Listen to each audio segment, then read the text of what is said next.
The first thing you want to use on the Lynx sniper is the PSO-1M35X scope. Personally, I think this is the best non-thermal scope for the sniper rifle. I would rather use the regular 6x zoom scope that's on every other sniper, the M11 6X, but for whatever reason, DICE didn't give this sniper the ability to use that attachment. So yeah, the PSO-1M35X is the next best thing. It doesn't zoom in too much, and you can still pretty accurately get headshots with it. I also experimented with the 8x zoom scope earlier, which, I mean, the scope for 8x isn't bad. It just zooms in a little bit too much for most engagements. And being that this sniper rifle has so much bullet drop, you're not going to want to use this at super long ranges, to be honest, even though I did earlier. Because, yeah, the thing about the sniper is that it's not really that good in my opinion. It flicks around a lot. It acts like a freaking, a dick trying to get erect or something. Like, it just keeps flipping everywhere every time you try to shoot it. So it's kind of hard to be on target sometimes, especially on people that are very far away, and especially with the bullet drop, and combined with the fact that for whatever reason, this weapon only does 90 damage per bullet anyways. I don't know why, because the NTW, which is right above it, right here, they both do the same. They have the same amount of firepower, but the NTW actually one-shots enemies at pretty decent range. I think up to like maybe at least 60, 50 meters, something like that. But yeah, the Lynx, it doesn't one-shot people at all unless you headshot them, which is just stupid in my opinion. Should have made this a one-shot kill sniper, honestly, because the handling on it's terrible. But yeah, anyways, in my second slot, I have the Kate Hollow sight. You're going to want to use this in closer range gunfights. Obviously, especially if you're playing on like maps like Redacted or that stadium map is very close quarters, you're not going to want to use the sniper scope. And I did try the Smart 1.5x sight earlier, but I just feel like, for whatever reason, for me personally, the Kate Hollow is best with weapons like this. I even have the sight on the NTW 50 sniper as well. And then in the third slot, we have the we have the 2038 Thermal 6S scope. I use this for the most part because honestly, 6x zoom seems to be like what feels the most right to me when I'm sniping anyways. And it's also kind of hard to see people sometimes. So yeah, that's why I like to have the thermal in the third slot so I can switch that in case I need to. But yeah, I know, like I said earlier, I was using the thermal a lot more because, well, like I said, 6x zoom is just way better for sniping than any other zoom, any other magnification, I should say. And yeah, don't bother using iron sights, by the way. That was just a terrible experience trying to use iron sights. But yeah, anyways.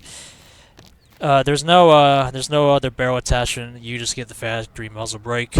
And then for the first under barrel attachment, I have the BCG light grip. Honestly, I don't really I didn't really use any other underbarrel attachment for the most part because this is not a gun you want to. This is not a weapon you want to run and gun with, honestly, because it's not going to one-shot nobody unless they're already taking more than 10 damage.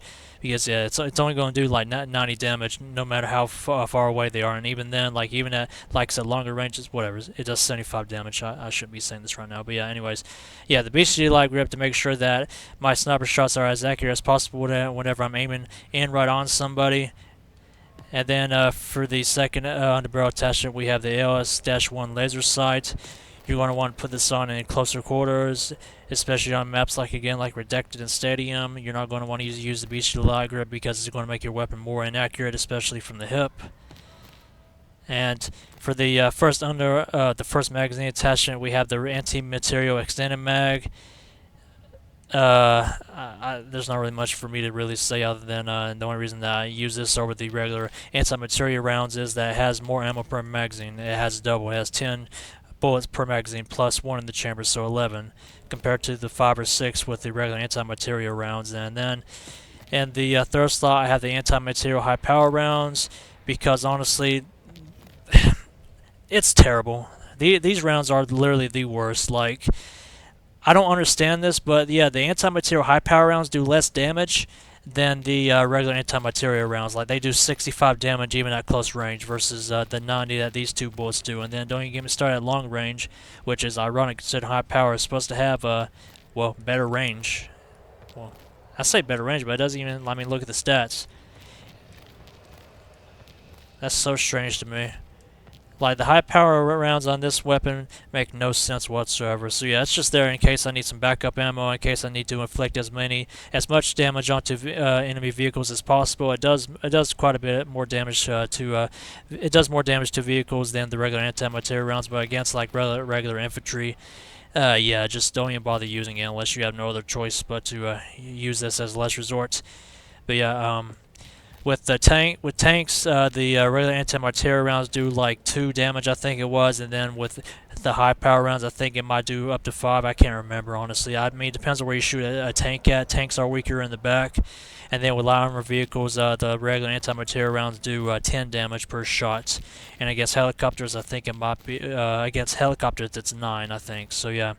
I mean, this is all around. Honestly, the weapon is more decent for inflicting as much damage onto enemies as possible. Like I used it earlier to damage enemy vehicles to help my team out, as well as for longer range sniping. Which again, it's not preferable because the bullet drop is so massive, and yeah, it takes a while for the bullets to even reach their targets past 100 meters. But yeah.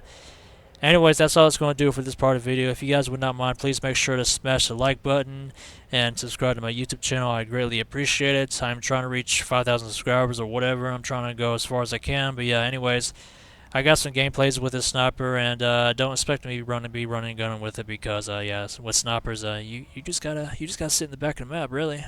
I mean, I don't know how else to play with snipers, honestly. But yeah, anyways, hope you guys enjoy the gameplay. Troops are moving on Bravo 2.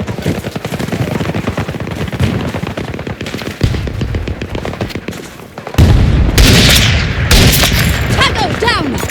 Marking flag! Northeast!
Keep